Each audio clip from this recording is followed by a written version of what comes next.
Un grand plaisir de vous avoir tous les 2 aujourd'hui. On va commencer par, toi Florent, je Ouais. te me permets de tutoyer.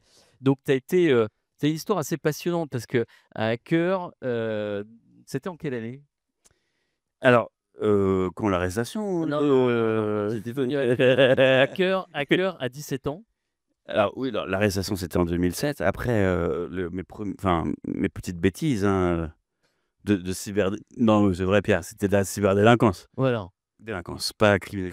Comment est née la passion déjà informatique et comment et donc devient-on hacker tout simplement? Alors, c'est une question qui est très intéressante et qui n'est plus, d'actualité, je pense, aujourd'hui, parce que les médiums ont changé, parce que les jeunes consomment l'informatique d'une manière différente. Et peut-être encore le dernier hacker dans sa chambre ou dans son Voilà. dans son garage quoi, enfin, tu étais dans ta chambre. Tu un peu tu étais à la frontière en fait, avec un monde nouveau et qui s'est aussi, démocratisé, je dirais. Ouais. Ah bah, moi, c'était mon papa qui était ingénieur et c'est vrai que, bah, c'était un geek,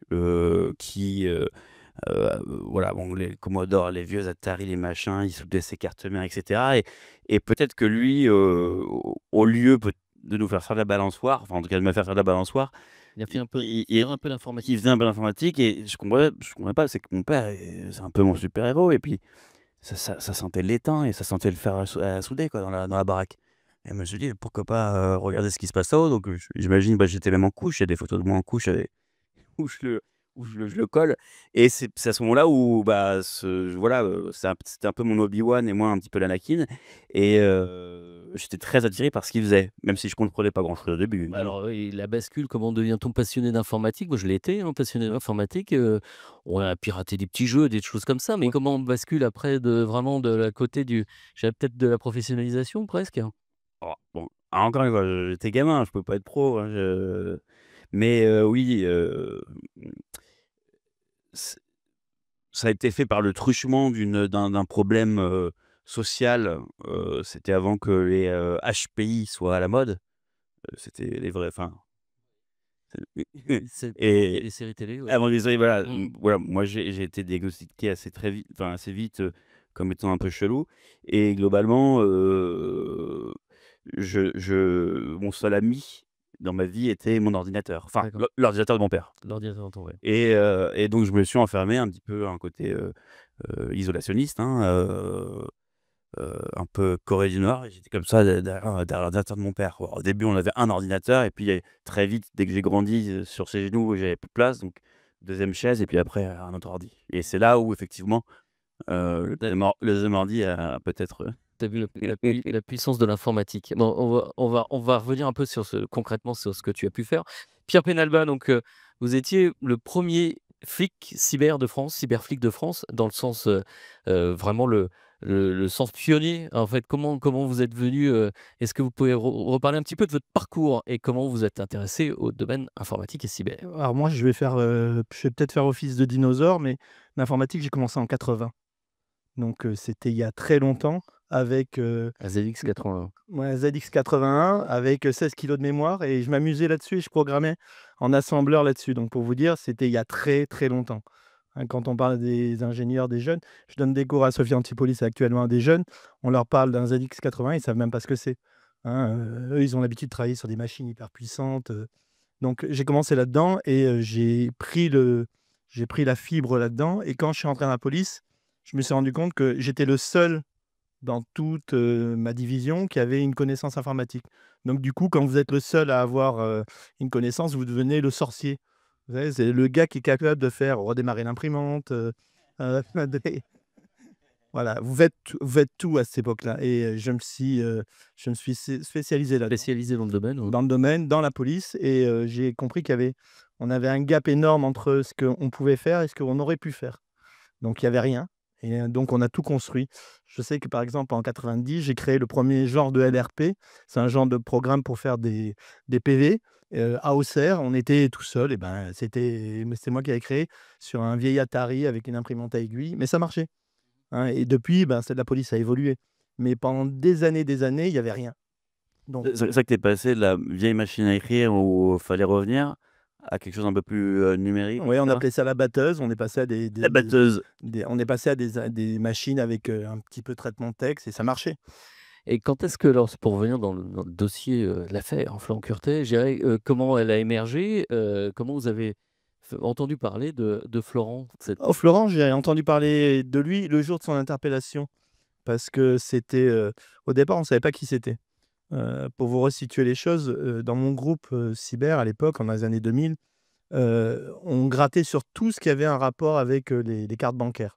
Les données bancaires, les hackings, les serveurs qui se faisaient avoir et donc dès qu'il y avait un problème, c'était mon groupe qui était saisi et là, on avait sur un hôtel, de Saint-Jean-Cap-Ferrat, on a eu un vol de cartes bancaires, de numéros de cartes bancaires auprès d'un milliardaire.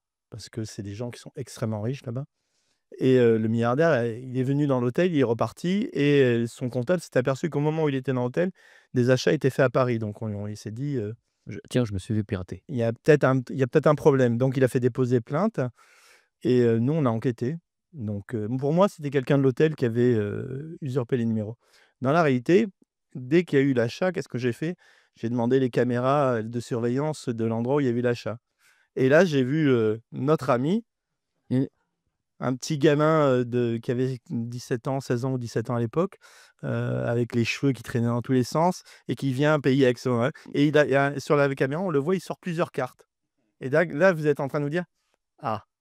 non, donc pour moi, au départ, c'était pas vous attendiez pas un gamin, enfin, on d'un s'attendait pas à un gamin et on pensait que c'était ce qu'on appelle une vache, enfin une mule, c'est-à-dire quelqu'un qui va, qui fait les choses pour quelqu'un d'autre. Mmh. Voilà, on pensait pas que c'est une tête de réseau et du coup, on a essayé de savoir qui c'était, mais malheureusement pour nous, il était extrêmement malin parce que, il paraît pas comme ça, mais il est très doué et il est vraiment doué pour, et à l'époque, il était encore, parmi les seuls qui savaient comment se protéger, comment mettre en place une infrastructure pour se protéger. La preuve, c'est qu'il y avait, toute la PJ qui était sur son dos. Il y avait, les États-Unis avec la NSA, les services secrets. On n'arrivait pas à le trouver. Pour vous dire qu'il était bien protégé, mais il a commis une erreur. Alors, on reviendra sur cette erreur. Juste, si on a bien compris, Florent, ton dada, c'était la carte bancaire? Comme d'où vient cette passion de la carte bancaire, de la fausse carte? Alors, Et qu'est-ce que tu as mis en place pour faire, alors, sans dévoiler, mais pour faire des fausses cartes? Parce que c'était, bah, je parlais d'industrialisation, c'est professionnalisation, c'est presque ça, quoi. ouais, mais oui, mais j'étais encore à l'école, donc j'étais étudiant, hein. C'était un petit Enfin, boulot, j'étais, ouais, voilà, un petit boulot étudiant, quoi. un petit ouais, c'était un stage de 3e. Ouais.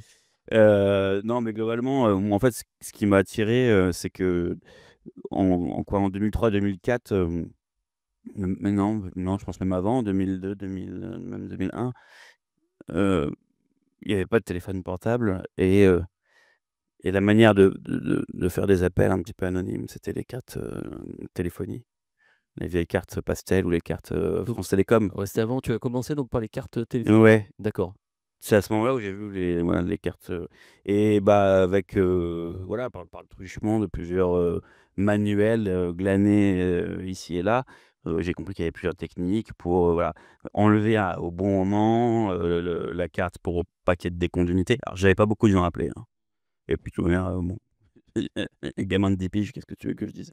Mais On ça l'a faisait tous fait, hein, on l'a tous fait. on l'a tous fait, mais voilà, donc c'est pour ça que c'est la traite, voilà, on parlait des cartes, donc c'est peut-être le côté un peu carte. Le côté carte. Voilà, il y avait pas les cartes Pokémon, c'est voilà, bon, et très vite, ça a été les cartes plutôt, de paiement, et qu'est-ce qui s'est passé? Bah, moi ce que j'ai dit, c'est que, je comprenais pas que les adultes, galèrent autant à avoir de l'argent. Alors que c'est simple. Mais non, mais quand tu es gamin, tu comprends pas que il y a la loi en fait. On a des cours de sciences, de sciences, je sais pas, pour comment traverser la route quand le petit bonhomme est vert, c'est tout ce qu'on apprend. Bon, c'est pas une excuse, je veux dire, bon.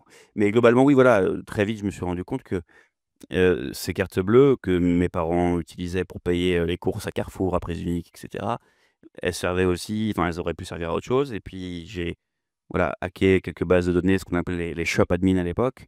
Donc c'est les Amazones d'antan, hein, on va dire, mais qui étaient très faibles. Il y avait pas de RGPD, il y avait pas de PCI DSS, fait par Verizon ici, et cetera, et bah, très vite, je me suis dit, pourquoi pas, créer mes propres cartes Voilà. Et à l'époque, il y a pas d'imprimante 3D, tu les fabriquais où les cartes? Bah, tu t'achètes, sur, alors, tu bon, bah, tu te renseignes. Bon, non, les cartes PVC classiques. Oui, Carte PVC classique, c'est blanc, au verso, c'est blanc, tu as simplement une bande magnétique. Bon, ça va. Pierre veut donner un On couleur on va forte. on va pas donner de détails sur la fabrication Ah des ouais, cartes ouais, bancaires. ouais. Bon, on est nous adultes, mais bon, ouais. Non, non, mais c'est extrêmement simple de fabriquer des cartes bancaires. Vous demandez à n'importe quel spécialiste, vous verrez que c'est extrêmement simple et il a fait que redécouvrir une méthode que la plupart des techniciens d'époque utilisaient, par exemple pour encoder une carte. Hein, des encodeurs de cartes, vous en trouvez à quelques euros sur le net. C'est extrêmement facile d'utiliser ça. Ce qui est l'usage qui en est fait après, par contre, là, est plus problématique. C'est ça qu'on lui reprochait à l'époque. Et tes parents voyaient que tu faisais un job étudiant un peu, particulier ou pas du tout, en fait? Mais justement pour couvrir, on peut utiliser peut-être le terme d'abondance? Ouais. C'est cette abondance d'argent ou Parce que tu claquais quand même pas mal. je claquais, j'achetais, bah, beaucoup de choses sur, je sais plus qu'est-ce il y avait même, je sais plus s'il y avait eBay, enfin bref, bon oui, j'achetais sur, Fnac, Darty et cetera. Après j'achetais en physique dès que j'avais créé mes propres cartes, bon machin. Et tu t'amusais même en achetant physique, sur les noms? Ouais, c'est trop marrant. Ouais, ouais, bah, c'est trop marrant. Non, c'est pas marrant du tout. Mais, non, mais c'est marrant quand effectivement, tu le mec de Darty, tu lui donnes une carte où il y a marqué Mickey Mouse. C'est là où tu te rends compte, est-ce qu'il a vraiment fait une vérification? Non, bon, il s'en fout un petit peu, Oui. on t'en convainc, quoi. Et voilà, bah, après, oui, j'ai emmagasiné et c'est là où je me suis dit: «Dans tous les cas, Flo, heu, ton avenir n'est pas, dans la fraude», heu, parce que j'avais, ouais, 16-17 ans. Mon avenir, c'est quand même d'avoir un jour des collègues, avoir une société, être, employé, enfin, avoir une famille et cetera, dormir tranquille et donc j'ai créé cette société, Strapsline qui était une société, bon, pareil avec quelques petites astuces, oui, bon voilà, donc j'ai essayé de l'immatriculer à Hong Kong et les comptes au Delaware, mais Oui. mais c'est c'était vraiment Ouais, c pour, faciliter Bruno Le Maire pour pas qu'il voilà, bon. ouais, c'est un job étudiant un peu C'était évolué. un job étudiant, ouais. Juste pour préciser, il avait fait une fausse identité, il a utilisé un avocat véreux, enfin, voilà, il avait 14 ans. Mmh. Oui, Non, mais c'est pas de ma faute. oui, d'ailleurs.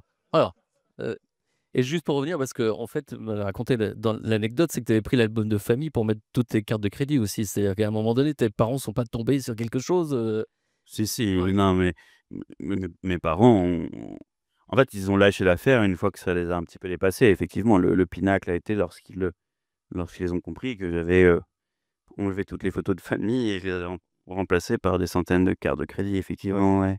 Et Alors on a intitulé ça avec moi et rattrape-moi si tu peux, parce que c'est vrai que c'était une une course. Comment, enfin, dit voilà, on n'identifiait pas que ça c'était un gamin, enfin un gamin, un ado.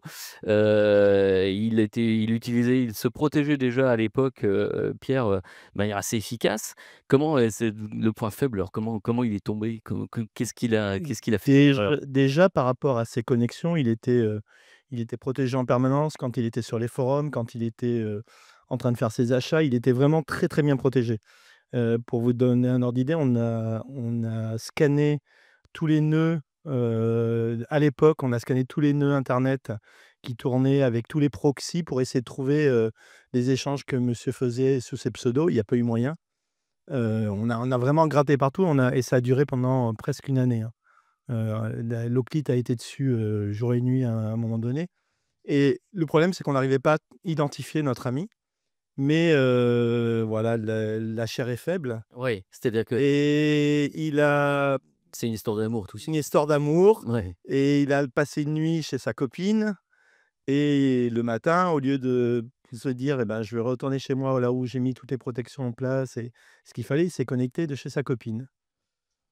Et là? Et là, et ben, les Américains qui le surveillaient, avec des grandes oreilles, hein, et ils ont dit: «Ouaps!» à une petite adresse IP, qu'on peut identifier et ils l'ont donnée au service de police français et c'est là qu'a commencé l'identification de notre ami. Et Florent, vous saviez de toute façon que vous alliez être pris ou c'était l'insouciance? Ouais. oui, parce que lors de ce fameux, album de famille, de photos qui étaient plus vraiment des photos. Ouais. Mes parents m'ont dit, hein, voilà, est-ce qu'il faut pas qu'on appelle la police? Ce qui est normal, ce qui est, je pense, assez sain, même si c'est terrible. Donc je me savais dans une chute qui allait m'amener à. C'était qu'une question de temps, quoi. Ouais. Et bah, effectivement, bah, avec tout le respect que je dois à Émilie, effectivement, cette soirée-là était, les premières tensions, les phéromones, Pas de détails, pas de détails. l'état, oui, voilà. Mais la question C'est et donc je suis réveillé trop tard et bah, le deal devait se faire à 8h, donc UTC plus 8, donc j'étais en retard et je me suis dit: «Bah, bon, bah, son père a un ordi, on va essayer». J'ai mis un petit proxy à la con, là, Ah oui. Alors, et puis, bah, bon, après, bah, ils se sont chargés de moi, hein. ouais. La question que tout le monde se pose, es-tu encore avec Émilie? Alors non, Non. Voilà. et j'ai appris il y a 3 jours qu'elle a 2 enfants. Ah, Ouais, enfin, mais je l'aime beaucoup cette femme, mais bon. ouais, En même temps, on n'oublie jamais son premier amour. voilà. Alors, comment s'est passée l'arrestation? Alors, je sais pas si, vous étiez là? Je ne sais plus si on se Alors, c'est enfin, l'autre lead qui était en charge directe de l'opération parce que moi, j'étais dans le sud à ce moment-là, mais ils m'ont tenu au courant de ce qui se passait. C'est-à-dire, dès qu'on a eu l'IP de notre ami, enfin l'IP qui était susceptible, on a mis en place, on va pas directement quand on a une IP, on va pas directement chez les gens, débarquer, tout casser, ça c'est dans les films. Là, d'abord, on fait une enquête, on vérifie, on se renseigne et c'est ce qu'on a fait, enfin, c'est ce que les collègues ont fait, et ils se sont rendus compte que la famille, qui était titulaire de cette adresse IP, de cette connexion, était une famille, qui avait rien à voir avec le milieu du hacking. Un père, travailleur, pareil, une jeune fille, bien sous tout rapport. Rien à voir avec, ce qu'on se fait comme idée d'un hacker. Donc, au départ, on s'est dit: «Bon, il y a quelqu'un qui vient chez eux ou qui utilise ça» et on a mis en place ce qu'on appelle une surveillance avec un sous-marin. Et là, je peux vous assurer que j'étais en connexion avec mes collègues, au moment où ça s'est passé parce qu'ils étaient dans le sous-marin, ils attendaient, donc on surveille tout le monde, on photographie. c'était où? C'était devant un immeuble, Pronto Voilà, Como. c'était pas devant une boîte de nuit qui fait Non, non, sinon on l'aurait vu tout de suite et là, devant l'immeuble, mes collègues en direct me voient arriver une bagnole décapotable, dernier modèle, avec à l'intérieur un gamin, cheveux au vent, sans ceinture et qui arrive comme ça et qui débarque pour aller chercher la fameuse Émilie et imaginez, on s'est dit: «Bingo, C'est peut-être lui.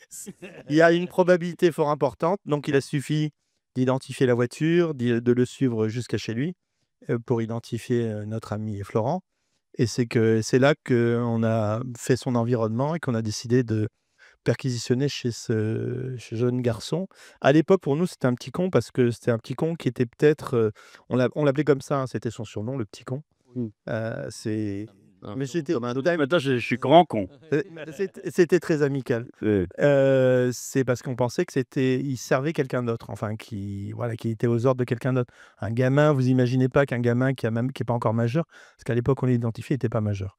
Et on pense pas qu'il puisse être à la tête d'un réseau de ce type-là et qui a pu faire, plus d'1 million d'euros de chiffre d'affaires en peu de temps, quoi.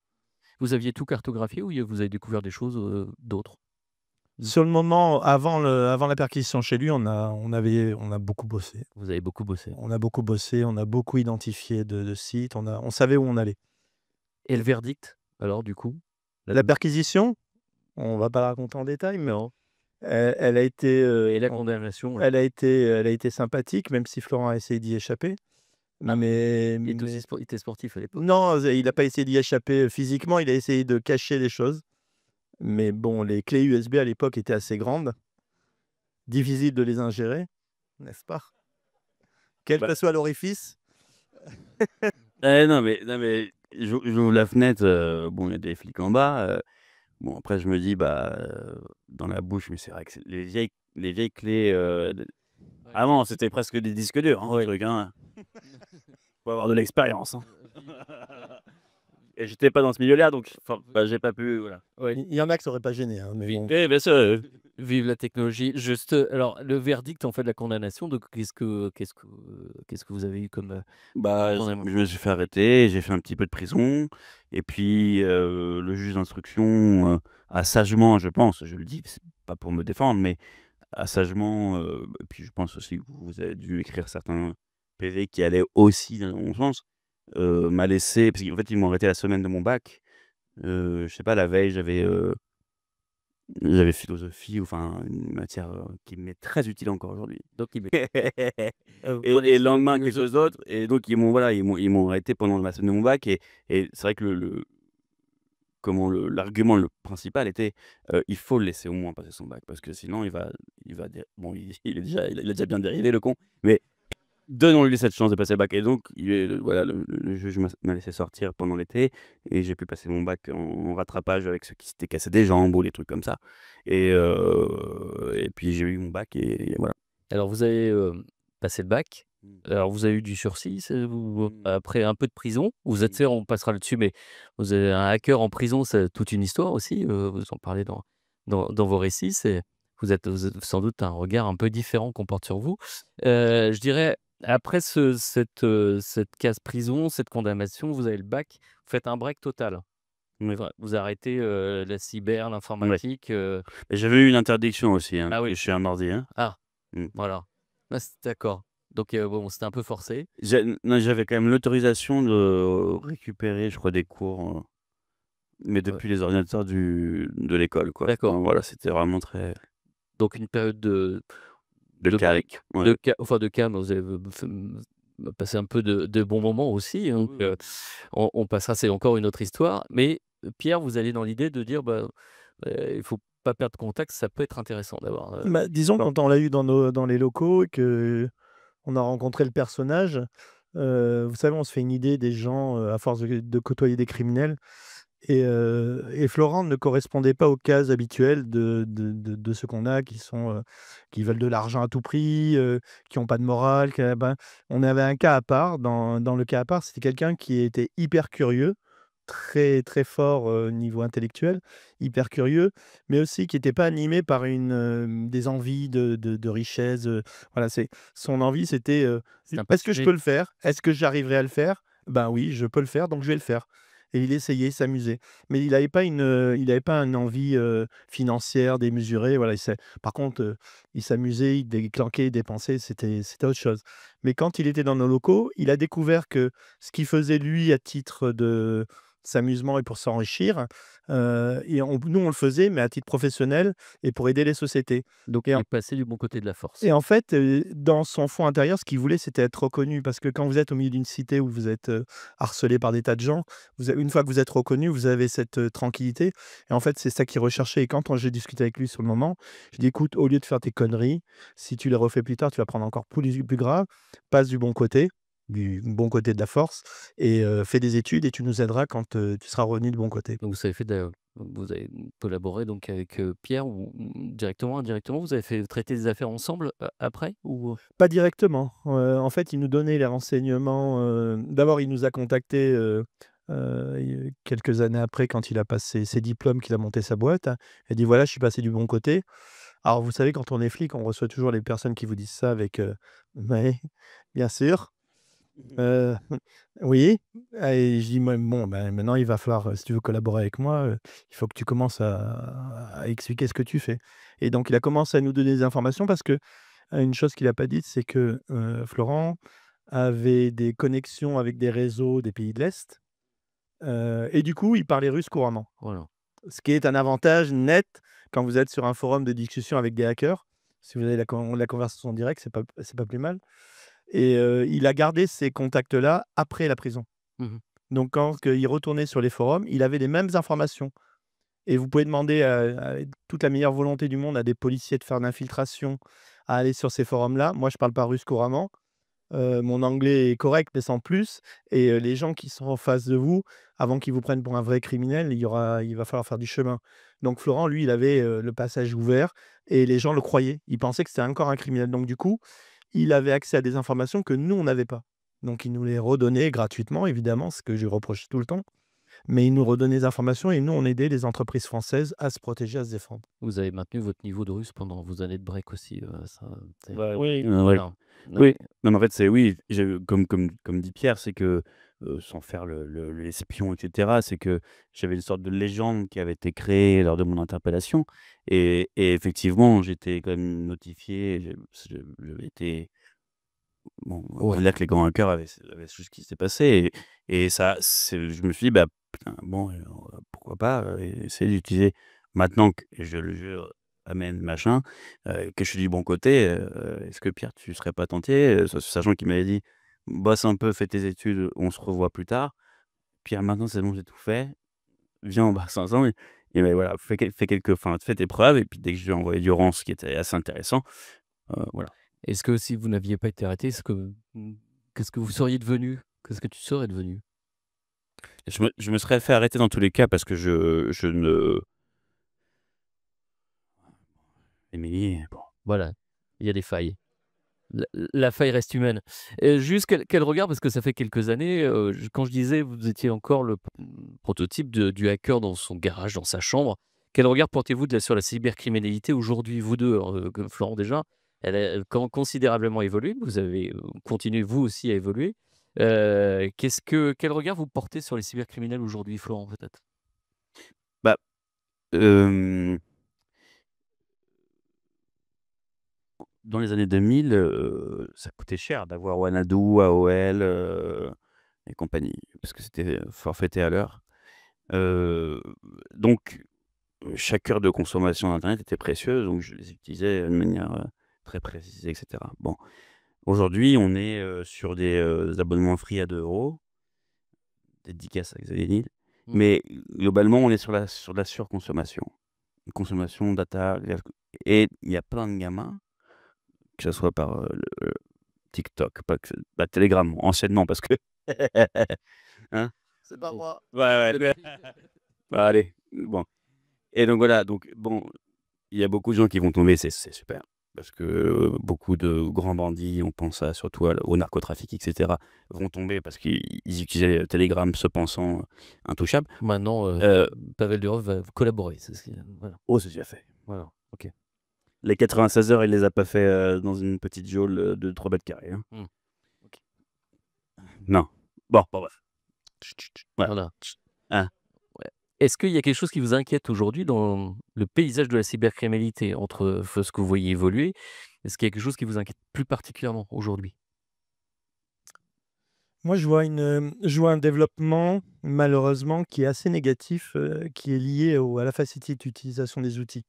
Vous avez, en accessibilité des outils qui vous permettent de faire du phishing, du smishing, de l'attaque par proxy, de l'attaque par, man in the middle, avec des modes d'emploi très détaillés, des façons d'échapper à la police, des façons d'éviter d'être opéré. Tout Ce le monde sont peut des devenir hacker aujourd'hui, c'est la puissance Exactement, mais il y asymptotique. a des cours en ligne et il y a même je suis même tombé l'autre jour sur un forum d'un hacker qui disait atelier avec, Pavel, qui est qui disait: «Moi, je peux vous expliquer comment se passait Telegram et comment on peut faire une nouvelle messagerie, qui sera indétectable par les flics» et cetera. Il donnait le mode d'emploi détaillé et c'était en accès, totalement libre, très, très facile d'accès et c'est accès assez inquiétant parce que vous vous rendez compte que l'information est tellement accessible que pourquoi elle ne serait pas utilisée? Vous voyez, c'est ça le problème et du coup, ça emmène à une deuxième problématique, c'est que comment on doit se protéger? On doit avoir un niveau de protection minimal, tous, chacun et en particulier quand on est un peu au niveau informatique, on va dire responsable, intéressé ou il faut qu'on ait chacun un niveau, à mon avis, d'exigence envers nous-mêmes au niveau sécurité. Il y a, par exemple, des téléphones chiffrés, c'est un minima chez nous, avoir une connexion avec un VPN, c'est un minimum chez je vais vous donner juste un exemple. J'ai fait une conférence avec, quelques grosses boîtes, je donnerai pas de nom. Mais on a été invité dans un endroit pour la conférence et on était au même hôtel que la plupart des dirigeants de la conférence, des gens qui étaient invités. Bah, qu'est-ce que j'ai fait avec mon équipe? On a scanné le réseau Wi-Fi de l'hôtel, la nuit pour s'amuser et ben, sur le réseau Wi-Fi de l'hôtel, vous avez des tas d'informations parce que tous les gens étaient connectés quasiment sans VPN. Donc vous avez tout qui a circulé en libre. Mmh. Et le matin, quand on a fait la conférence, c'était nous qui étions invités pour commencer la conférence, on a dit: «Bah, la cybersécurité, ça commence par ça» et on a commencé à afficher des captures écran de ce qu'on avait capturé la nuit sur le réseau de l'hôtel.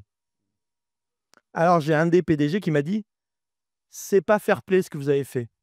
J'ai dit: «Mais c'est vrai, c'est pas fair play, mais par contre, la réalité, c'est que les criminels que vous affrontez sont pas fair play du tout. Ils vont employer des méthodes bien pires que les miennes. Nous, on vous montre juste que c'est pas normal que ça arrive ça. Absolument pas normal. Et moi, je veux juste compléter, c'est que justement avec Pierre, je ne ferai pas forcément la publicité, mais je pense qu'avec Pierre, on a la même notion de l'évolution possible de la cybersécurité en France. J'ai été, j'ai pas non plus pleuré comme un bébé, mais pourquoi est-ce qu'on n'a pas un ministre du numérique? Ouais, On n'en a pas. On a un mec, secrétaire d'État. on C'est même pas un secrétaire d'État, on a rien, on a que dalle. On a un mec qui a si, une secrétaire, moi. et une secrétaire, bon OK, ils sont 6 sur, bon, c'est un bordel pas possible, ils nous bon. Je parle pas de Cédric O qui est un petit peu, bon, qui a fait beaucoup d'argent sur d'autres choses, bon.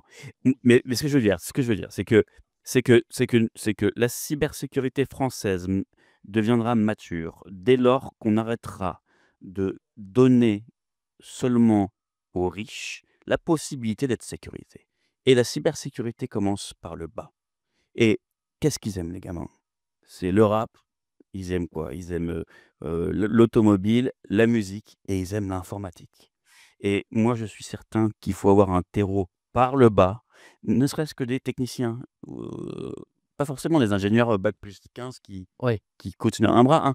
Et moi, en tout cas, toi, tu donnes des cours, dans des universités. Moi, je donne des cours, au niveau BEP, CFA et cetera. Et c'est des mecs qui sont super contents parce qu'entre faire de l'onglerie, c'est très bien ça, moi j'en ai pas besoin, mais c'est très bien.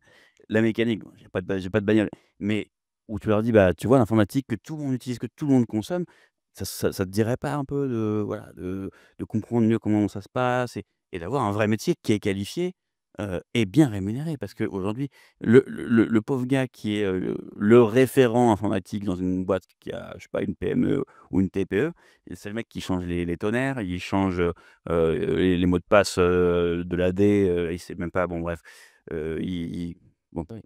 Bon, ouais, il faut avoir une démocratisation de ouais, sans ouais, de la cyber, quoi. et c'est pas seulement, je pense, je le dis pas méchamment parce que j'ai bossé pour certains de ces cabinets. C'est pas que les riches qui doivent avoir accès à ces solutions-là. Mmh. Et je pense que le on a un très bon terreau de ces consommateurs tiktokiens, machin, qui pourraient être très intéressés, hein, à avoir des formations, dans la cyber. Mmh. Voilà, bon, Moi, si je peux ajouter juste une chose, Oui, Pierre. par rapport aux entreprises, je pense qu'il y a on parle énormément de solutions cyber. Ouais, j'ai entendu dans les conférences. Il y a énormément de solutions, de protection, on va vous détecter les flux, on est d'accord sur le principe, il y en a plein qui sont super utiles, OK. Mais il y a une chose qu'il faut toujours savoir, c'est que c'est comme pour les gestes de premier secours, il faut qu'on soit capable de se relever après une attaque. Donc, dans toutes les entreprises, la priorité de toutes les entreprises, devrait être d'avoir d'abord un PCA et après d'avoir un PR. Parce que le PCA, c'est quoi? Vous venez de vous faire prendre un ransomware dans la tête. Il faut être capable de redémarrer tout de suite. Et si vous l'avez jamais envisagé, si c'est juste une théorie, si vous l'avez jamais testé, la société elle va couler. Moi, j'étais appelé dans des cas comme ça, dans le cadre de mon travail, hein, ça m'est arrivé plein de fois. Vous arrivez, vous leur demandez: «Mais elles sont où vos sauvegardes?» «Ah ben, il y en a une de 6 mois, ça ira». Non, mais non, le elles sont où? Vous les avez testées? Les gens ne savent pas comment faire. Donc la priorité dans la cybersécurité pour moi, actuellement, c'est vraiment de privilégier ces 2 options. C'est-à-dire vraiment savoir comment on continue l'activité et le faire. C'est-à-dire pas un plan théorique, c'est-à-dire j'arrive, lundi matin, je débranche tout, qu'est-ce qu'on fait? Mmh. Ouais, montrez-moi ce que vous êtes capable de faire. C'est vraiment les mettre en moi, je l'ai fait dans une boîte récemment et le gars, il a changé la moitié de son équipe cyber pour pouvoir, prendre des gens qui étaient compétents. Parce qu'il ne faut pas vous appuyer que sur les compétences internes, il vaut mieux prendre des compétences externes qui seront plus à même de dire: «Là, il y a un problème». Parce que quand on a un interne, c'est comme avec ses propres enfants, on a tendance à croire ses enfants et pas à croire les autres. oui, mais déjà d'avoir en interne quelqu'un qui est un tout petit peu qualifié permet quand même de Il faut en avoir des gens d'atténuer ou de il minimiser faut le en risque. avoir des gens en interne, mais très souvent, vous avez de la formation interne qui a été faite, par l'auto-formation en interne, c'est pas suffisant. Mmh. Non, non, bien sûr, bien sûr. Qu'est-ce que vous faites aujourd'hui, Florent? Qu'est-ce que tu fais aujourd'hui? Plein de choses. Pardon, je fais de la cybersécurité, Sans doute. je viens de découvrir ce nouveau secteur. Ouais. Non, non, je fais un peu de cybersécurité, donc Du conseil? De la formation? de la formation, du conseil, de l'audit. J'ai écrit un bouquin avec Pierre, malgré nous, bon, Ouais. on verra, on Et est, Pierre est devenu aussi écrivain. avec Cybercrime. Ah oui, il a 2 bouquins, enfin. Ouais, Ouais. Cybercrime et l'autre sur le Darkness, Ouais, Cyberpierre, je vais faire moi. voilà. Bon et ouais, donc voilà et donc bah, bientôt, enfin même, très, très bientôt, voilà, sur une série. Ah, bientôt on vous retrouvera sur une plateforme de streaming, bien connue. Là, c'est en préparation.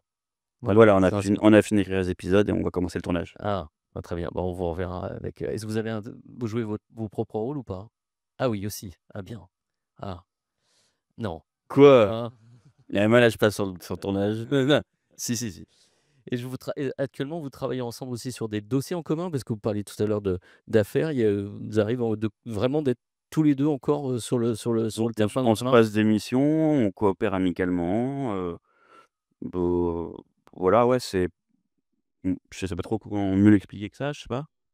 Disons que, Florent a certaines compétences que j'ai pas et je préfère le laisser exploiter ses compétences plutôt que le faire moi-même parce que, ben, quand vous êtes spécialisé dans un domaine, moi je suis plus dans la cybersécurité, c'est-à-dire, l'infiltration et le renseignement, c'est plus le domaine de Florent. Je le laisse faire son domaine-là et moi je suis plus en sécurisation et la sécurité dans l'entreprise. Une mise à niveau, c'est plus facile. Est-ce que vous avez le temps pour 1 ou 2 questions avant le cocktail? Oui, Oui, on peut prendre une question, n'hésitez pas. Après, vous êtes peut-être tous très Ouais, fins, hein? on peut sinon vous pouvez changer, mais si vous avez une question, n'hésitez pas. Oui, Bernard, je vous donne le micro. Sur les cybermercenaires, parce que bon, il y a les cybercriminels ou je sais pas quoi. Mais ce qu'on voit arriver quand même, c'est que des pays, utilisent des mercenaires ou des corsaires. On appelait ça corsaires avant et on voit bien qu'en particulier en Russie, on les a vus agir tous ces gens-là. En gros, vous travaillez, je vous surveille, je vous protège, mais vous bossez pour moi et puis en gros, vous faites, votre fric sur le dos des occidentaux. Voilà, qu'est-ce que vous en pensez de cette menace? Parce C'est une menace, elle existe depuis longtemps, hein. oui, oui, mais Mais elle monte en puissance, c'est Mais ce qu'il faut savoir, c'est que vous avez maintenant des pays qui ont monté des unités spéciales d'attaque, qui sont dédiées à l'espionnage et la NSA, c'était connu depuis longtemps, hein, mais maintenant, vous avez beaucoup de pays qui sont montés spécialement. Oui, ça pétait, quoi. Ouais et qui sont vraiment spécialisés là-dedans. Moi, je suis contacté régulièrement dans le cadre de tentatives de spear phishing, de détournement d'informations, j'étais contacté par les Chinois, par les Russes, voilà, ils essayent de vous extorquer de l'information. Alors les promesses, elles sont mirobolantes, hein. Vous avez plein d'argent à la clé, des postes magnifiques, voilà, ils essayent de vous tirer par où ça peut, Ouais. non, mais ça peut aider. Mais voilà, le problème, c'est que si on n'est pas conscient des risques, on peut se faire attaquer. Après, c'est quand même un domaine dans lequel ces mercenariats, il est vraiment spécifique à certaines entreprises et à certains groupes, voire à certaines personnes. Donc si on prend des précautions à ce niveau-là, on sera plus ou moins protégé. Maintenant, il faut savoir que plus on est haut placé dans la hiérarchie d'une entreprise, plus on risque d'être victime de ce genre de choses-là. Mais du coup, il faut autant se protéger. Voilà. Une autre question? Non? On va passer au cocktail. Juste un mot, Florent, sur l'école, Non, mais la formation. c'est c'est une bonne question, c'est C'était pas parce qu'on sait que la Chine, j'espère qu'il y a pas de Ouais, ils nous écoutent, hein, de toute on façon. nous écoute, bon, il y a d'ailleurs, j'ai retiré un micro avant d'arriver, mais non, mais Fédération chinoise. oui, oui. Non, non, mais évidemment, on sait déjà que les Chinois quand ils vont en Erasmus, dans les écoles d'ingé, ils ont un petit devoir hein, quand ils sont en stage chez Dassault, c'est un peu sympa de pouvoir envoyer certains PowerPoint. Mais c'est vrai que c'est des choses qu'il faut faire. Enfin, c'est ces choses, il y a des je pense qu'il y a des mécanismes qui sont mais je sais pas, moi, je suis pas légiste, mais je pense qu'il faut faire un petit peu de due diligence avant, heu, avant d'employer quelqu'un. Mmh. Et puis bon, bah, pendant qu'il a sa période d'essai, c'est 4 mois renouvelables 2 fois, un peu vérifier ce qui se passe. Ouais, on en parlait tout à l'heure dans la table ronde d'ouverture, Ah d'accord, notamment avec OK. Bernard Berby et Franck Deveau. C'est la menace type insider Ouais, qui bah, avant étant on l'a vu avec, Non for Before, ah, où le mec s'était pété le Corée du Nord, ouais. voilà. Peut-être qu'une meilleure due diligence, Attendez, non, non. il y a un étudiant, un professeur ah oui? chinois qui voulait rentrer dans une université et bon, les camarades de la DGSI ont dit: «Non». Ah ouais, ah ouais. Ça fait du bruit parce que bon, il a fait des recours et cetera, mais il n'a pas eu parce que c'est une ZRR, donc on lui a dit dehors. Après, vous savez, on n'est pas dans un pays de bisounours, hein. Dès que vous êtes en contact avec alors, c'est pas une question d'être franco-français, mais dès qu'on est en contact avec un pays étranger et pour moi, les pays étrangers, c'est tous les autres pays, hein, les Américains sont nos amis, officiellement, mais ils peuvent nous espionner de la même façon. Ouais. Ils sont des alliés, nos amis, mais quand, il y a eu l'histoire Boeing, à l'époque, j'y travaillais, encore et à l'époque de Boeing, et D'Airbus. d'Airbus, il y avait de l'espionnage entre nous et ces enfin, ils ont piraté les connexions, Des blagues des des gens de chez nous pour Oui. pouvoir donner les informations à Boeing. Vous voyez? Alors que c'est nos alliés. Donc voilà. C'est vrai? Ah ouais? Ah, faut que je réessaye ensemble. Et ça, c'était un gros. Voilà. En fait, ce qu'on m'a reproché, c'est de l'avoir dit publiquement. Voilà. Ouais, il faut pas le dire à voix haute. Que là, oui, je dis ça, oui. Mon Vous êtes des Dieu, alliés quoi. français, ça? Un petit peu, ouais. Extérieur? Le Valois ou le Toutais? Extérieur. Il y est pas, Paris. il est nulle part. OK. Non, Non. c'est super intéressant en tout cas. Juste un truc, par exemple, un ordre d'idée de genre de choses qui peuvent être on a eu une visite, nous, dans une classe de jeunes Chinois qui sont venus voir une entreprise, tech de chez nous qui faisait de l'usinage et ben, en fait, on s'est aperçu qu'ils avaient des chaussures avec des semelles absorbantes. C'est-à-dire comme ça, ils marchaient dans l'usine et ça absorbait les copeaux pour pouvoir faire des analyses sur les métaux qui étaient dedans. Mais c'était des élèves, hein. On leur avait dit: «Vous devez faire ça» et bon, ben, voilà. Et après, j'ai eu d'autres affaires où ils se sont fait passer pour des policiers français alors qu'ils appartenaient à une ambassade. Ils se sont fait passer pour des policiers français en disant: «Voilà, on pense qu'il y a un espion là-dedans et vous pouvez aller» ils demandaient à une femme de ménage d'aller poser un micro chez, un PDG de chez nous, en se faisant passer pour la DGSI. Et quand on les a identifiés et ben, on s'est retrouvé devant une ambassade. Vous voyez, il faut être extrêmement méfiant sur, les possibilités d'espionnage, Et les entreprises stratégiques. Oui. et les entreprises stratégiques. Mais après, dès qu'il y a de l'argent, c'est pas forcément les OIV ou des entreprises fortement qui s'identifient comme étant stratégiques, qui peuvent être toutes. Oui, mais là, Ouais. on est plus dans le renseignement, là, dans l'OSINT et dans la recherche de renseignement qui va être fait par des gangs des pays de l'Est, des choses comme ça. C'est moins sensible physiquement, directement. Tandis que quand on est une entreprise stratégique, il y a des risques physiques.